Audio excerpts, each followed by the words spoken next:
Welcome to question hour. Keralam assembly ఎన్నికల్లో ఈసారి బాగా వేసేది ఎవరు? ఎన్నికల స్కెడ్యూల్ వచ్చాక ఆసక్తి చర్చ మొదలైంది. ఇప్పుడు గత 4 దశాబ్దాలుగా కేరళంలో లెఫ్ట్ నేతృత్వంలోని ఎల్డీఎఫ్, కాంగ్రెస్ సారథ్యంలోని యూడీఎఫ్ ల మధ్య రాజకీయ యుద్ధం నడుస్తూనే వస్తుంది. ఒకసారి ఎల్డీఎఫ్ అధికారంలో ఉంటే మరో దఫా యూడీఎఫ్ పవర్ చేపట్టేది. కానీ గత 2 దఫాలుగా ఎల్డీఎఫ్ వరుసగా అధికారంలో ఉంది. ఈసారి హ్యాట్రిక్ కొట్టాలని చూస్తోంది. అయితే రాష్ట్రంలో పుంజుకొని అధికారంలోకి రావాలని యూడీఎఫ్ పట్టుదలతో ఉన్నట్లుగా కనిపిస్తోంది. ఇప్పుడు కేరళంలో రాజకీయ పరిణామాలు పూర్తిగా మారిపోయాయి. బీజేపీ నేతృత్వంలోని ఎన్డీఏ బలం పెంచుకుంటుంది. ఈసారి ఎలాగైనా సత్తా చాటాలని బీజేపీ చూస్తుంది. దీంతో తొలిసారి కేరళం అసెంబ్లీ ఎన్నికల్లో త్రిముఖ పోరు నెలకొంది. ఇదే సమయంలో 2 ప్రధాన కూటములు ఎల్డీఎఫ్, యూడీఎఫ్ ల అసమ్మతి నేతల బెడద తీవ్ర స్థాయిలో ఉంది. నట్టిగా సిపిఐ ఎమ్మెల్యే సిసి ముకుంద బీజేపీలో చేరిపోయారు. కొద్ది రోజుల క్రితం జరిగిన మున్సిపల్ ఎన్నికల్లో రాజధాని తిరువనంతపురం మున్సిపల్ కార్పొరేషన్ లో బీజేపీ పాగా వేసింది. అదే ఉత్సాహంతో అసెంబ్లీ ఎన్నికల్లో ఫైట్ చేయాలని కమలదళం భావిస్తుంది. ఏడాది క్రితం వక్ఫ్ చట్ట సవరణ అంశం కేరళను కుదిపేసింది. ఆ సందర్భంగా కేంద్రం తీసుకొచ్చిన చొరవకు కేరళంలోని క్రైస్తవ మైనారిటీలలో బీజేపీకి ఆదరణ పెరిగిపోయింది. మొన్నటి వరకు కాంగ్రెస్ పార్టీకి మద్దతుగా ఉన్న ఈ నియోజకవర్గం ఇప్పుడు బీజేపీకి దగ్గరైనట్టుగా చెబుతున్నారు. వక్ఫ్ చట్ట సవరణకు వ్యతిరేకంగా కాంగ్రెస్ ఎంపీలు పార్లమెంట్ లో ఓటు వేయడమే దీనికి మెయిన్ రీజన్ గా తెలుస్తోంది. అయితే ఈ సమయంలో అండగా ఉండాల్సిన రాష్ట్రంలోని అధికార ఎల్డీఎఫ్ కూడా పార్లమెంట్ లో వక్ఫ్ చట్ట సవరణకు వ్యతిరేకంగా నిలవడంతో లెఫ్ట్ కు మద్దతుగా ఉన్న క్రైస్తవులు సైతం పునర ఆలోచనలో పడినట్లుగా తెలుస్తుంది. మొత్తానికి కేరళంలో 140 అసెంబ్లీ సీట్లు ఉండగా ఏప్రిల్ 9న జరిగే పోలింగ్ పై అందరి ఫోకస్ నెలకొంది. ఇప్పుడు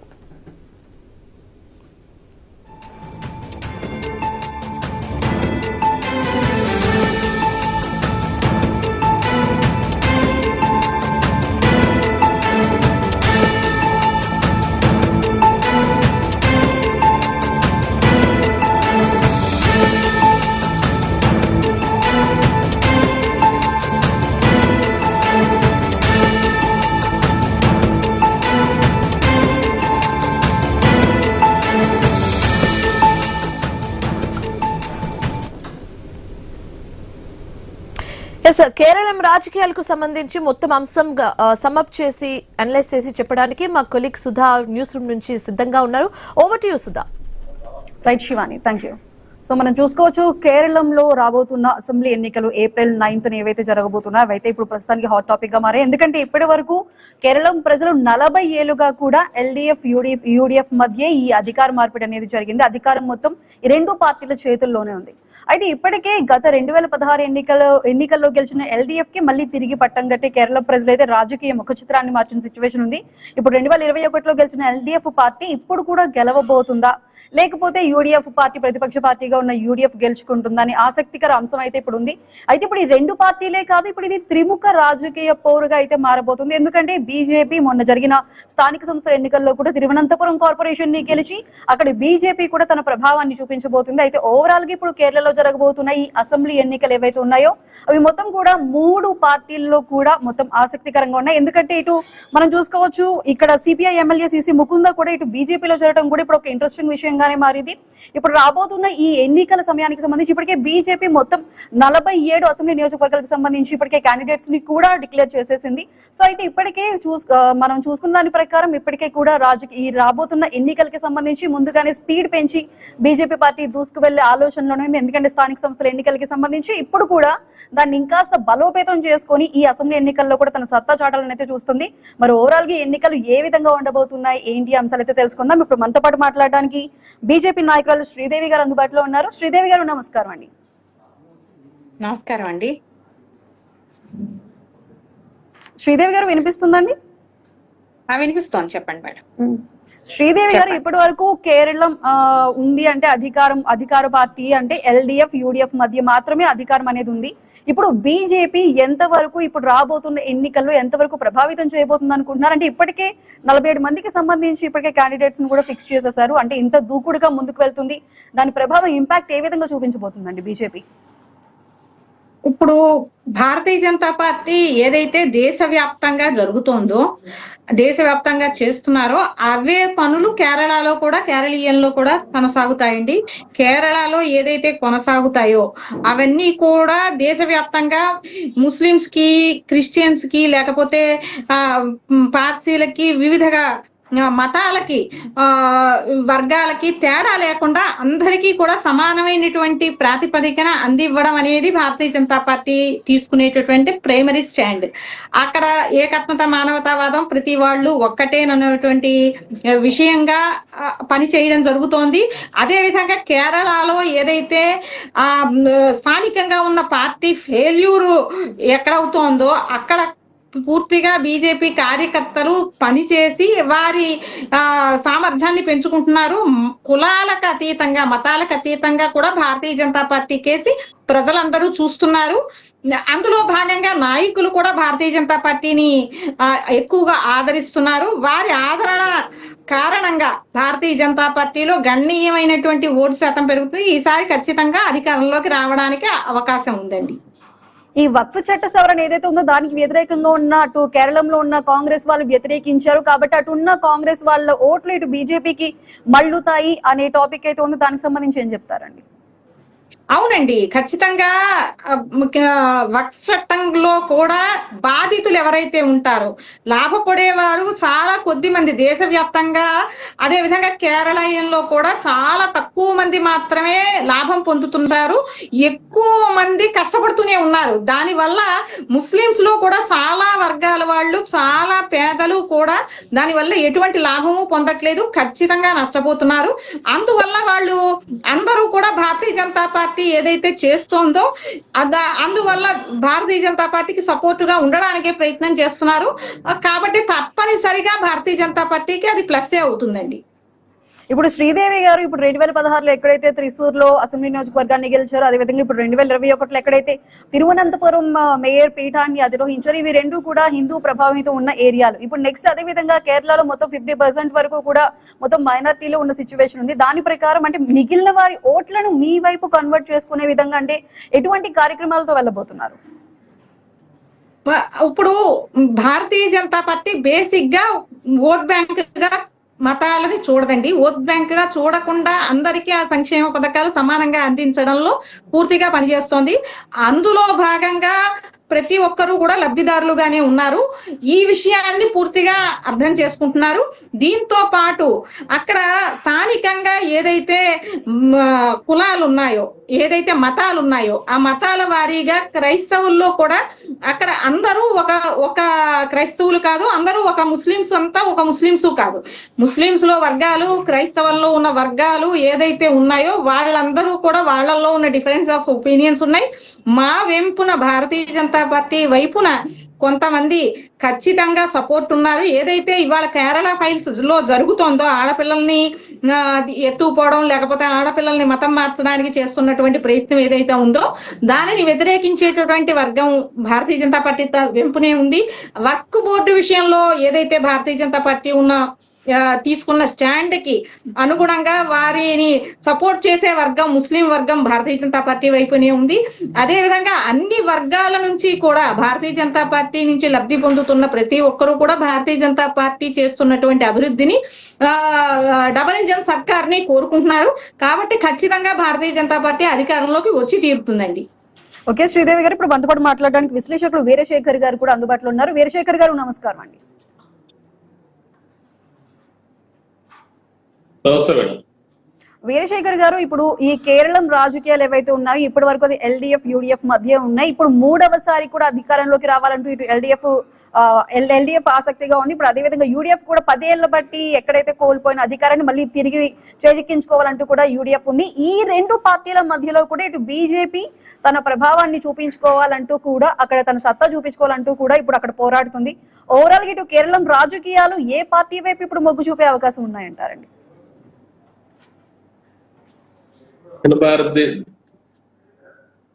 దక్షిణ భారతదేశంలో కేరళ, తమిళనాడు, అట్లాగే కర్ణాటక, ఆంధ్రప్రదేశ్ ఇవన్నీ కూడా పూర్తి స్థాయిగా అక్కడ స్థానిక యొక్క నేతలను బట్టి, స్థానికంగా ఉన్న రాజకీయాన్ని బట్టి ఉంటాయి కానీ నేషనల్ పాలిటిక్స్ అక్కడ పనిచేయవు అని చెప్పి మనం చెప్పుకోవచ్చు. కాంగ్రెస్, బీజేపీ ఇవి కాదు.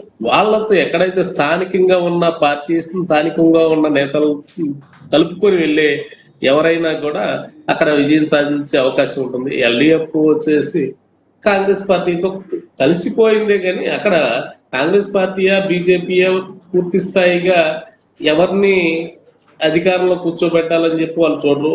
గతంలో తమిళనాడు మాదిరిగా ఇక్కడ కూడా ఒక సంవత్సరం ఒక దఫా ఒకళ్ళ అధికారంలో ఉంటే రెండో దఫా వేరే వాళ్ళని అధికారం మార్చే పరిస్థితి కేరళ ప్రజలు చూసేవాళ్ళు. ఎక్కువగా కేరళలో చదువుకున్న వాళ్ళు ఎక్కువ ఉన్నారు, లిటరేచర్ ఎక్కువ ఉంటుంది, అట్లాగే అంతా ఎడ్యుకేటర్స్ కాబట్టి వీళ్ళంతా సామాన్యమైన కుటుంబాలకు చెందిన వాళ్ళు. వీళ్ళ యొక్క నడవడిక కమ్యూనిస్టు ప్రభావం ఇవన్నీ ఎక్కువ ఉన్నాయి కాబట్టి. అంతేగాని బీజేపీ తన ప్రాధాన్యత చాటుకునే పరిస్థితి, బీజేపీని అక్కడ ఇంప్లిమెంట్ చేసే పరిస్థితి అనేది ఈసారి మరి ఎంతవరకు ప్రభావం చూపుతుందో అనేది మనం వేచి చూడాల్సిన అవసరమే కానీ అక్కడ ఎంతవరకు అయితే ఆ ప్రభావం అనేది చూపలేదని చెప్పి మనం చెప్పుకోవచ్చు. ఓకే అండి. శ్రీదేవి గారు, ఇందాక మీరు చెప్పినట్టు ఇది మతపరంగా వెళ్లే పార్టీ కాదు అని చెప్తున్నారు. కానీ ఇప్పుడు వక్ఫ్ బిల్లుకి సంబంధించి ఏదైతే ఉందో అది కేవలం ముస్లింస్ కి అయితే అందరూ కూడా నెగిటివ్ గానే ఉన్నారు. ఇటు ముస్లిం ఓటర్లు నెగిటివ్ గా ఉన్నప్పుడు అక్కడ కేరళంలో జరుగుతున్న వక్ఫ్ బోర్డు బిల్లుకి సంబంధించి క్రైస్తవులు అయితే ఇటు పాజిటివ్ గా మారే అవకాశం అయితే ఉంది.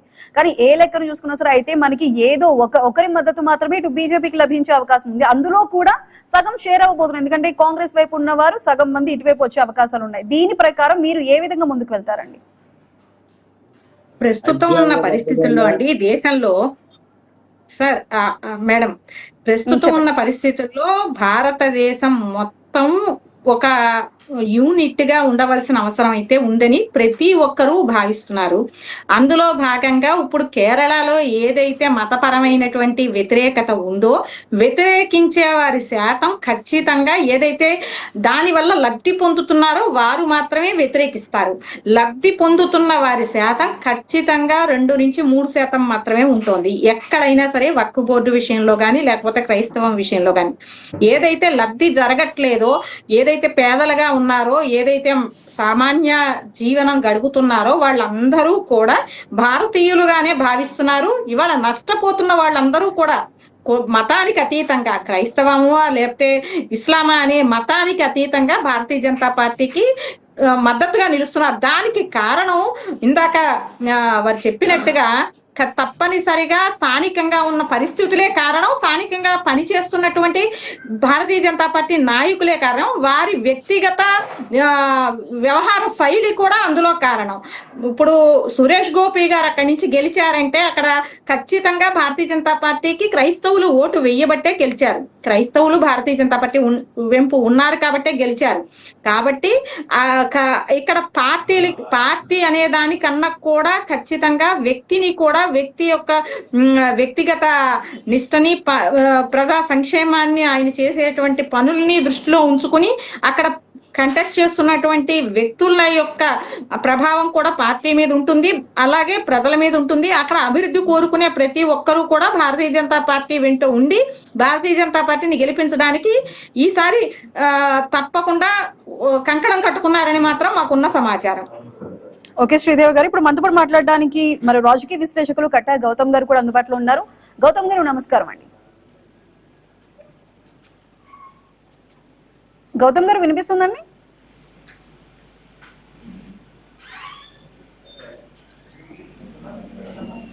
సో గౌతమ్ గారి ఆడియో అయితే మనకి వీరశేఖర్ గారు, ఇప్పుడు ఓవరాల్ గా మనం చూసుకుంటే ఇటువైపు మొన్న జరిగిన స్థానిక సంస్థల ఎన్నికల్లో అయితే ఎల్డిఎఫ్ కన్నా కూడా ఇటు చూసుకుంటే ఇటు యూడిఎఫ్ కూడా కొంచెం అత్యధిక స్థానాల్లో విజయం సాధించింది. అదేవిధంగా బీజేపీ కూడా ముందుకి పుంజుకుంది. ఇవి ఓవరాల్ గా చూసుకుంటే స్థానిక సంస్థల ప్రకారం మనం లెక్క వేసుకుంటే ఇప్పుడు అసెంబ్లీ ఎన్నికలకి సంబంధించి గతంలో ఏ విధంగా అయితే 140 స్థానాల్లో 99 స్థానాలు ఎల్డిఎఫ్ అయితే కైవసం చేసుకుందో ఇప్పుడు అంతవరకు రాకపోవచ్చు అనే వార్తలు కూడా వినిపిస్తున్నాయి. ఎంతవరకు దీని ప్రభావం ఉండబోతుందండి? ఖచ్చితంగా ఉంటుంది. ఎందుకంటే 2 దఫాలుగా ఎల్డిఎఫ్ అధికారంలో ఉంది. యాంటీ గవర్నమెంట్ అనేది ప్రభుత్వ వ్యతిరేకత, అలాగే కొంతమంది నేతల అవినీతి ఆరోపణలు ఉంటాయి. ఖచ్చితంగా అధికారం అంటే ఎవరైతే మంత్రి పదవులు దక్కలేదో ఇలాంటి కుమ్ములాట్లు కొంతమంది దాని ద్వారా పార్టీల్లో అంతర్గత విభేదాల కారణంగా ఈ 3 అంశాల ప్రాతిపదికగా ఖచ్చితంగా పార్టీ కొంత వెనకడుగు వేసే పరిస్థితి ఉంది, ఎల్డీఎఫ్ కొంచెం వెనకడుగు వేసే పరిస్థితి ఉంది అని చెప్పి మనం చెప్పుకోవచ్చు. అంతేగాని సాంప్రదాయ ఓటు బ్యాంకు ముస్లింస్, క్రిస్టియన్స్ ఇట్లాంటివి ప్రధానంగా పనిచేయవు. అవి ఏంటంటే చెప్పుకోవడానికే, కానీ అలాంటివి అనేది ప్రజాస్వామ్య రాజ్యాంగంలో ఏదో ఒక నామినల్ గా చెప్పుకోవడం కోసమే, కానీ ఇవన్నీ ప్రజాస్వామ్య రాజ్యాంగంలో పనిచేయవు. ఖచ్చితంగా ప్రభుత్వ వ్యతిరేకత అయితే ఉంటుంది. అవినీతి ఈ ఆరోపణలు వచ్చిన మంత్రులు అట్లాగే ఇవి మాత్రం ఖచ్చితంగా పనిచేస్తే దీని ద్వారా యూడిఎఫ్ కూడా ఈసారి బలం పుంజుకునే అవకాశం ఉండొచ్చు, లేకపోతే అధికారం మార్చే విధంగా కూడా తీర్పు ఉంటుంది అని చెప్పి మనం అనుకోవాల్సిన అవసరం ఉంది. ఓకే అండి. ఇటు శ్రీదేవి గారు ఇప్పుడు రాబోతున్న ఎన్నికలకి సంబంధించి ఇప్పటికే 47 స్థానాల్లో పోటీ చేస్తున్నారంటే ఇప్పుడు ఏకగ్రీవంగా అంటే దీనికి సంబంధించి ఓన్లీ కేవలం ఎన్డీఏ బీజేపీ పార్టీ మాత్రమే సింగిల్ గా పోటీ చేస్తుందా, లేదంటే రాబోయే టైంలో ఇంకా ఏప్రిల్ 6 వరకు మనకి టైం ఉంది కాబట్టి ఈ లోపు ఏమైనా చిన్న చిన్న పార్టీలతో కానీ ప్రాంతీయ పార్టీలతో కానీ ఏమైనా పొత్తు పెట్టుకునే అవకాశం ఉందా అండి? అది ఖచ్చితంగా కేంద్ర పార్టీ ఆలోచిస్తుందండి. జాతీయ పార్టీ స్థాయిలో అది ఆలోచన చేసి అక్కడ ఉన్న స్థానిక ప్రజల యొక్క ఆకాంక్షలకి అనుగుణంగా అక్కడ ప్రభుత్వం ఏర్పాటు చేసే దిశగా ఏం చేయాలి, లేకపోతే గెలుపుకి మనం చేరువు చేయడానికి ఎటువంటి ఆలోచన చేయాలి అనేది కేంద్ర పార్టీ ఆలోచిస్తుంది. అలాగే అక్కడ స్థానిక పార్టీలు ఉన్నటువంటి నాయకుల అభిప్రాయాలని కూడా ఖచ్చితంగా పరిగణలోకి తీసుకుని అక్కడ స్థానికంగా ఏది అవసరమో అది చేస్తారు. ఈ విషయంలో ఇందాక వీరశేఖర్ గారు చెప్పినట్టుగా మతాలు పెద్దగా ప్రభావితం చేయకపోయినప్పటికీ సంక్షేమం ఖచ్చితంగా ప్రభావితం చేస్తుంది. ఇప్పుడు దేశమంతా జరుగుతున్న ఏదైతే సంక్షేమమో ఆ సంక్షేమం ప్రతి ఒక్కరికి అందుతున్నదా లేదా అనే విషయాన్ని వాళ్ళకి అర్థమయ్యే విధంగా చెప్పే ప్రయత్నం అయితే భారతీయ జనతా పార్టీ కార్యకర్తలు చేస్తారు. అందులో భాగంగా ప్రతి ఒక్కరూ కూడా ఇవాళ గ్యాస్ కానీ లేకపోతే ఉన్న సంక్షోభంలో ప్రపంచం అంతా సరే మంచినీళ్లు లేక లేకపోతే అన్నానికి తిండి లేక ఇబ్బందులు పడుతున్న పరిస్థితుల్లో భారతీయ జనతా పార్టీ మాత్రం మన భారతదేశంలో మాత్రం ఖచ్చితంగా ప్రతి ఒక్కరికి అన్ని విధాల అన్ని అందించే ప్రయత్నం చేస్తున్నారు. సంక్షోభాన్ని సమర్థవంతంగా ఎదుర్కొనే ప్రయత్నం చేస్తున్నారు. మిగిలిన దేశాల వాళ్ళకి ఆకలి తీర్చడానికి మనం సహాయం చేసేందుకు వేల టన్నుల ధాన్యాన్ని, ఆహారాన్ని మనం ఉచితంగా ఇస్తున్నాము. ఇదంతా కూడా దీని ప్రభావం కూడా అక్కడ ఉంటుంది. ఈ ఎన్నికల్లో ఈసారి ఖచ్చితంగా ప్రతి ఒక్కరికి మనం ఎంత చేస్తున్నారు, భారత ప్రభుత్వం ఏ విధంగా వ్యవహరిస్తోంది, ఎవరు అధికారంలో ఉంటే ఈ రాష్ట్రానికి మంచి జరుగుతుంది, టూరిజం కానీ అక్కడ అవసరమైన అక్కడ ఏదైతే కేరళీయంలో ఉన్నటువంటి స్థానిక ప్రజల ఆకాంక్షలు ఏవైతే ఉన్నాయో వాటిని ఎవరు కొనసాగించగలరు, ఎవరు ముందుకు తీసుకెళ్లగలరు, దీని మీద ఖచ్చితంగా ప్రభావితం చేస్తాయి. ఖచ్చితంగా ఈసారి యూడిఎఫ్ అక్కడ అధికారంలో అంటే భారతీయ జనతా పార్టీ ఏదైతే సపోర్ట్ చేస్తుందో వాళ్ళు ఇదిగా ఉండే అవకాశం ఉంది. అధికారంలో ఉన్న ఎల్డిఎఫ్ ఫెయిల్యూర్స్ ఇప్పుడు ఇందాక సార్ చెప్పారు, ఆయన వీరశేఖర్ గారు ఏదైతే చెప్పారో ఆ ఎల్డిఎఫ్ కున్న మైనస్లు వాళ్ళకు ఉంటాయి. మిగిలిన ఏదైతే రాజకీయ క్షేత్రంలో పనిచేస్తున్నారో వాళ్ళందరికీ కూడా వాళ్ళ ఇది ఉంటుంది. వాళ్ళు ఏదైతే చెప్తున్నారో ఎందుకు వాళ్ళకి ఓటు వేయాలి అని చెప్పి కోరుకుంటున్నారో వాళ్ళని కన్సిడర్ చేయాల్సిన ఇది ఉంటుంది. కానీ భారతీయ జనతా పార్టీని ఎందుకు ప్రజలు కన్సిడర్ చేస్తారంటే భారతీయ జనతా పార్టీ ఏదైతే చెప్తోందో దాన్ని ఖచ్చితంగా తూచా తప్పకుండా ఆచరించి ప్రజల ముందుకు వెళ్తోంది కాబట్టి భారతీయ జనతా పార్టీని విశ్వసించే అవకాశం ఉందని మేమంతా భావిస్తున్నాం. ఓకే శ్రీదేవి గారు. సో గౌతమ్ గారు నమస్కారం అండి. గౌతమ్ గారు వినిపిస్తుందండి? వినిపిస్తుంది మేడం, చెప్పండి మేడం. గౌతమ్ గారు, ఇప్పుడు 2016లో ఎల్డీఎఫ్ ఏ విధంగా 91 స్థానాలు, అదే విధంగా మొన్న జరిగిన 2021 గత ఎన్నికల్లో 99 స్థానాలు గెలుచుకుంది. ఈ 10 ఏళ్ల అధికారంలో కూడా అక్కడ కేరళ ప్రజల్లో ఎంతో కొంత అసంతృప్తిని అయితే ఎల్డీఎఫ్ మూటగట్టుకుందనే మాటలు వినిపిస్తున్నాయి. ఇప్పుడు రాబోతున్న ఎన్నికలకి ఆ అసంతృప్తిని ఓవర్టేక్ చేసి ఇప్పుడు ఎల్డీఎఫ్ ముందుకు వెళ్లి సంక్షేమ పథకాలతో ముందుకు వెళ్లి ఈసారి ఎన్నికల్లో ఇంకాస్త విజయ పంద వైపు వెళ్ళబోతుందా, లేదంటే యూడీఎఫ్ ఇటున్న అసంతృప్తిని క్యాష్ చేసుకుని యూడీఎఫ్ ఏమైనా ఇంకొంచెం పుంజుకునే అవకాశం ఉందండి?